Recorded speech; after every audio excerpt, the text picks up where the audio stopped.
সম্মানিত শ্রম বিষয় সম্পাদক এবং সাবেক সফল কালীগঞ্জের সফল মেয়র জনাব মোস্তাফিজুর রহমান বিজু এবার আপনাদের সামনে তার মূল্যবান দিক নির্দেশনামূলক বক্তব্য দেবেন।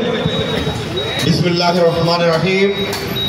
উপস্থিত আগামী 13 জুলাই কালীগঞ্জ থানা আওয়ামী লীগের বিপ্লবী সাবেক সভাপতি জনাব আব্দুল মান্নান সাহেবের দ্বিতীয় মৃত্যুবার্ষিকী উদযাপন উপলক্ষে আজকের এই প্রস্তুতিমূলক সভার সম্মানিত সভাপতি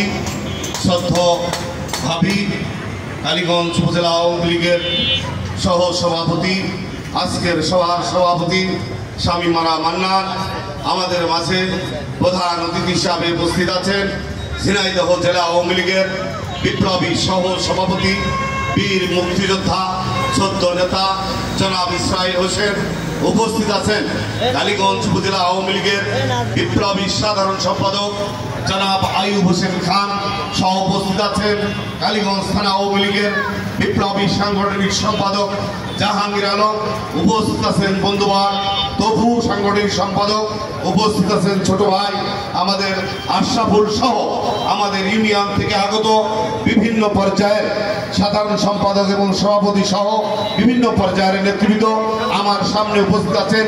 আওয়ামী পরিবারের এক অংশ, সকলকে আমি আমার ব্যক্তিগত পক্ষ থেকে এবং জেলা আওয়ামী লীগের পক্ষ থেকে জানাই সংগ্রামী সালাম, অন্যান্য ধর্মাবলম্বীদের জানাই শ্রদ্ধার সাথে প্রণাম। তো প্রিয় বন্ধুরা আমার, আসলে আমাদের সময় অত্যন্ত সীমিত, কথা বেশি বলার সুযোগ নাই, তবে আমাদের সাধারণ সম্পাদক 3টি বিষয়ের উপরে কথা বলার জন্য বলেছে। তো প্রায় বক্তাই আমরা 13 জুলাইয়ের ব্যাপারে বলেছি। তো আমি সংক্ষেপে বলতে চাই যে 13 তারিখের প্রোগ্রাম আমরা সফল করতে চাই। বিগত দিনগুলোতে যেভাবে প্রোগ্রামগুলো সফল করেছি ঠিক তদ্রূপভাবে আমরা সফল করব। সেই ব্যাপারে আমি প্রিয় আওয়ামী পরিবারের দুঃসময়ের নেতা কর্মীদের অনুরোধ করতে চাই, আপনারা আমাদের সহযোগিতা করবেন, ইনশাল্লাহ আমাদের প্রোগ্রাম সফল হবে। সাথে সাথে আরেকটি কথা বলতে হয়, আজকে আমাদের ঝিনাইদহ 4-এর মাননীয় জাতীয় সংসদ সদস্য আমাদের পার্শ্ববর্তী দেশ ভারতের মাটিতে উনি হত্যা হয়েছেন। এটা আমরা পত্র পত্রিকার মধ্য দিয়ে এবং আমাদের দেশের চৌকস যে টিভির যে আমাদের হারুন সাহেব ওনার নেতৃত্বে এবং ভারতের গোয়েন্দা সংস্থার বিভিন্ন সংস্থার নামি দামি অফিসাররা এই ব্যাপারে কিন্তু অত্যন্ত নিষ্ঠার সঙ্গে কাজ করে যাচ্ছে, যেটা আমরা পত্র পত্রিকার মধ্য দিয়ে আমরা জানতে পারছি এবং দেখতে পাচ্ছি। কিন্তু আজকে কালীগঞ্জের মাটিতে এই রাজনৈতিক পরিবেশ ঘোলাটে করার জন্য কতিপয় নামধারী নেতা আওয়ামী লীগের দুঃসময়ে যাদেরকে আমরা রাজপথে পাই নাই, এই ধরনের কিছু তাদের নাম বলতেও আমার ঘৃণা হয়। তারা এই আওয়ামী লীগ পরিবারকে বিচ্ছিন্ন করার জন্য, কালীগঞ্জে আওয়ামী লীগকে ধ্বংস করার জন্য নাম প্রকাশ করছে বিভিন্ন নামে। আমি বলতে চাই, আপনারা যদি এতই জানেন তাহলে আপনারা ওই ডিবি হারুন সাহেবের এই জায়গায় যে বসেন, আপনারাও মঞ্চ পাচ্ছেন আর মঞ্চে দাঁড়িয়ে দাঁড়িয়ে উস্কানিমূলক বিভিন্ন রকম বক্তব্য দিচ্ছেন। আমি আপনাদেরকে বিনীত অনুরোধ করতে চাই, জনাব আনারুল আজিম আনার সাহেব হত্যা হয়েছে, উনি আওয়ামী লীগের, আমি এমপি ধরি না, উনি তো একজন মানুষ, একটা মানুষকে এইভাবে কুপিয়ে কুপিয়ে হত্যা করেছে। এই হত্যার বিচার কেই না চায়, সকলেই কিন্তু চায়, আমরাও চাই। কিন্তু আমরা বিচার চাইতে গেলে আপনারা আমাদেরকে কি বলেন যে আমরা ষড়যন্ত্রকারী, আমরা তাকে হত্যার সঙ্গে জড়িত, আমরা হত্যার সঙ্গে জড়িত থেকে আনারের হত্যার বিচার চাচ্ছি। আসলে এই কথাটা বলে খোলা পানিতে মাছ শিকার করার কোনো সুযোগ নাই। প্রিয় বন্ধুরা আমার, আরেকটি কথা না বললেই নয়, আমাদের লজ্জা হয় যে আমাদের কালীগঞ্জের একজন সিনিয়র পর্যায়ের নেতা, যেটা হচ্ছে আমাদের শমশের, রাশেদ শমশের বক্তব্য দেয়। আমার লজ্জা করে, বিগত 1 বছর আগে এই টার্মিনালে দাঁড়িয়ে এমন একটি বক্তব্য দিয়েছিলেন যে বক্তব্যে বাংলাদেশ আওয়ামী লীগের মাথা নিচু হয়েছিল।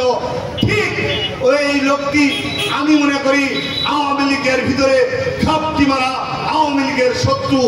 আজকে তার বক্তব্য শুনেছি, সে বক্তব্য দিয়েছে কি, এই কালীগঞ্জ ঝিনাইদহ 4 আসন থেকে 18 জন মনোনয়নপত্র সংগ্রহ করেছিল। তার মধ্যে আনারুল আজিম আনার আর রাশেদ বাদে আর বাকি 16 জন আনারের হত্যার ষড়যন্ত্রকারী এবং আনারের হত্যার সঙ্গে জড়িয়ে। রাশেদ, আপনি আসলে আওয়ামী লীগের কলঙ্ক আমি মনে করি। আপনি কখন কি বক্তব্য দেন, আপনি আপনার নিজের বক্তব্য শোনেন না। আমার মনে হয় আপনার কি করা উচিত, আমি বলবো এই গ্রুপের নেতৃবৃন্দ, যারা সিনিয়র নেতৃবৃন্দ আছেন, ওনাকে এই ঠান্ডু ভাইকে আমি উদ্দেশ্য করে বলতে চাই, আপনি যেহেতু নেতৃত্ব দিচ্ছেন এই রাশেদকে আমার মনে হয় ওই পাবনায় ভর্তি করা উচিত। ওর মাথা ঠিক নাই, ও কখন কি বলতে কি বলে ফেলবে, আওয়ামী লীগ ক্ষতিগ্রস্ত হবে। তো যাই হোক, আমি আর একটি কথা বলতে চাই, সেটা হচ্ছে ঝিনাইদহ জেলা আওয়ামী লীগের সাধারণ সম্পাদক সাইদুল করিম মিন্টু ভাইকে নিয়ে বিভিন্ন বক্তব্য দেওয়া হচ্ছে। আমার কথা হচ্ছে পরিষ্কার যে আমাদের দলের বাংলাদেশ আওয়ামী লীগের সাধারণ সম্পাদক জনাব ওবায়দুল কাদের এমপি মহোদয়, সে কিন্তু তার বক্তব্যের মধ্য দিয়ে পরিষ্কার করে বলেছে, একজন মানুষকে দোষী প্রমাণিত না হলে তাকে কিন্তু দোষী বলা যাবে না। এখনো কিন্তু দোষী প্রমাণিত হয় নাই, রাজনীতির শিকার হয়েছে। এবং সাইদুল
জয়